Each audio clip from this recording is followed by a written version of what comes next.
ജമ്മു കാശ്മീരിലെ ഭീകരാക്രമണം നടന്ന പഹൽഗാമിലെ ബൈസരൺ വാലി സന്ദർശിച്ച് കേന്ദ്ര ആഭ്യന്തരമന്ത്രി അമിത് ഷാ.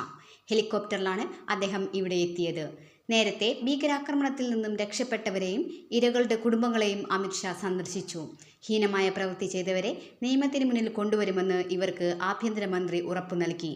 വാർത്താ ഏജൻസിയായ ANIA പോസ്റ്റ് ചെയ്ത ഒരു വീഡിയോയിൽ അമിത് ഷായോടും ജമ്മു കാശ്മീർ ലഫ്റ്റനന്റ് ഗവർണർ മനോജ് സിൻഹയോടും തങ്ങളുടെ സങ്കടം അതിജീവിച്ചവർ കണ്ണീരോടെ പറയുന്നത് കാണാം.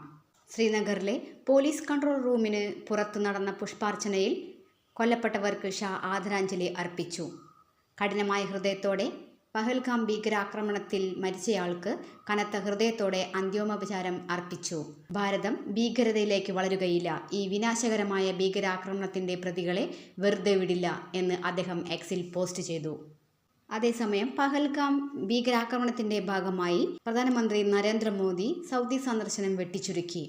ബുധനാഴ്ച രാവിലെ ഡൽഹിയിലെത്തി NSA അജിത് ഡോവൽ, വിദേശകാര്യമന്ത്രി S ജയശങ്കർ, വിദേശകാര്യ സെക്രട്ടറി വിക്രം മിസ്രി എന്നിവരുമായി അദ്ദേഹം വിമാനത്താവളത്തിൽ ഹ്രസ്വ കൂടിക്കാഴ്ച നടത്തി. ജമ്മു കാശ്മീരിലെ പഹൽഗാമിലെ ബൈസാനിൽ അജ്ഞാതരായ തോക്കുധാരികൾ നിരപരാധികളായ സാധാരണക്കാരെ വെടിവെച്ചതിനെ തുടർന്ന് വിനോദസഞ്ചാരികൾ കൊല്ലപ്പെട്ടു.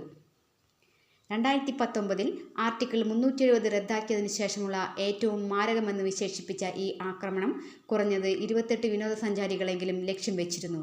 നിരവധി പേർ കൊല്ലപ്പെടുകയും ചെയ്തു. നിരവധി പേർക്ക് പരിക്കേൽക്കുകയും ചെയ്തു. ശാന്തമായ സൗന്ദര്യത്തിന് പേരുകേട്ട പ്രശസ്തമായ സ്ഥലമായ പഹൽഗാമിലെ റിസോർട്ട് പട്ടണത്തിൽ നിന്ന് ഏകദേശം 7 കിലോമീറ്റർ അകലെയുള്ള മനോഹരമായ ബൈസൺ പുൽമേടിലാണ് ആക്രമണം നടന്നത്. അതിജീവിച്ചവരുടെ അഭിപ്രായത്തിൽ 6 വിദേശ ഭീകരർ സൈന്യത്തിന്റെ ക്ഷീണം ധരിച്ച് മതത്തിന്റെ അടിസ്ഥാനത്തിൽ ഇരകളെ വേർതിരിച്ചു. പോയിന്റ് ബ്ലാക്ക് റേഞ്ചിൽ വെടിയുതിർത്തുന്നതിന് മുമ്പ് ആക്രമണകാരികൾ വിനോദസഞ്ചാരികളോട് അവരുടെ പേരുകൾ തിരിച്ചറിയാനും ഇസ്ലാമിക വാക്യങ്ങൾ ചൊല്ലാനും ആവശ്യപ്പെട്ടതായി റിപ്പോർട്ടുകളുണ്ട്. ജമ്മു കാശ്മീരിലെ പഹൽഗാം ജില്ലയിൽ അടുത്തിടെ നടന്ന ഭീകരാക്രമണത്തെക്കുറിച്ചുള്ള അന്വേഷണത്തിൽ ഞെട്ടിപ്പിക്കുന്ന പുതിയ സംഭവവികാസങ്ങളാണ് പുറത്തു വന്നിരിക്കുന്നത്.